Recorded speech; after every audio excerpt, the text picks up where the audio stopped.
पाइन्छ यसलाई चाहिँ माछा काडे पनि भनिन्छ विशेष गरी यो र यो च्यानल लक भन्छ। अनि तपाईहरुलाई अब घिनाउनु हुन्न भने तपाईहरुलाई ग्लोभ चाहिदैन, तर घिनाउनु हुन्छ भने चाहिँ प्लिज एटलिस्ट ग्लोभ लाउनुहोस्, किनकि यसमा एकदमै कपालहरु हुन्छ, अब के कुरो पसेको हुन्छ हामीलाई थाहा हुँदैन। अनि यहाँ हेर्नुहोस् ग्लोभ ठ्याक्कै यसरी ग्लोभ लाउनुहोस् र यो च्यानल लक हेर्नुहोस् यो चाहिन्छ विशेष गरी। अब यसले चाहिँ म कसरी यो खोल्छु तपाईहरुले हेर्नुहोस् र खोलेर म यसलाई चाहिँ निकाल्छु। यहाँ हेर्नुहोस् यसले चाहिँ यसो पार्नु पर्छ, यसको यो मेन टुप्पो हुन्छ। कुनै चाहिँ यो फ्याटै आउनु खोज्दैन, यो हेर्नुहोस् आउनु खोज्दैन।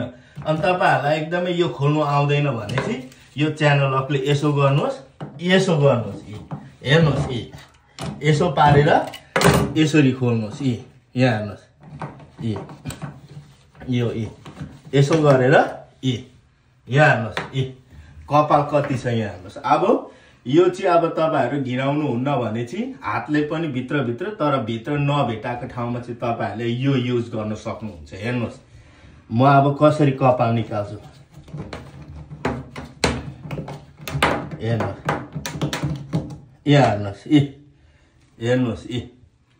हेर्नुहोस् यो यस्तो पसेकोले हेर्नुहोस् यो आजभन्दा सत्ययुगदेखि हेर्नुहोस् कपाल कसरी यस्तो कपाल पसेकोले गर्दाखेरि तपाईहरुको ब्याकटप चाहिँ एकदमै ब्लक भइराको हुन्छ। हेर्नुहोस् नघिनाइकन गर्नुपर्छ, किनकि तपाईहरुले अरु मान्छे बोलाउनु भयो भने यो फोहोर काम गरेकोले गर्दाखेरि उनीहरुले बढी चार्ज लिन्छ तपाईहरुलाई।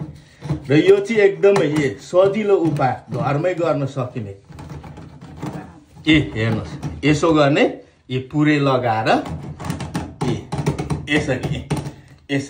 यसरी निकालियो भने चाहिँ हेर्नुहोस् कपाल यसरी यहाँ हेर्नुहोस् कति लामो कपाल छ। यहाँ हेर्नुहोस् यस्तो कपाल निस्किन्छ हो। अनि यसलाई यसो गर्ने सफा गर्ने। हेर्नुहोस् अब यहाँ केही पनि छैन, अब केही छैन, यो एकदमै सरल तरिका। यसलाई यसो गर्नुहोस्, यसलाई चाहिँ फेरि यसो पार्नु भयो भने यहाँ लाग्दैन, फेरि यो पनि तरिका छ। फेरि यसलाई चाहिँ यसो पार्नुहोस्, यसो पारेर चाहिँ ठ्याक्कै यहाँ बीचमा लाउने अनि घुमाइदिनुहोस्। ठ्याक्कै घुमाएपछि चाहिँ लक भयो। लक भयो। अब यो लक भएपछि चाहिँ तल जाने मुनि जाने यो काम गर्छ। ओपन क्लोज यसरी यहाँ हेर्नुहोस्। अनि सफा गर्ने। म चाहिँ यो घरकै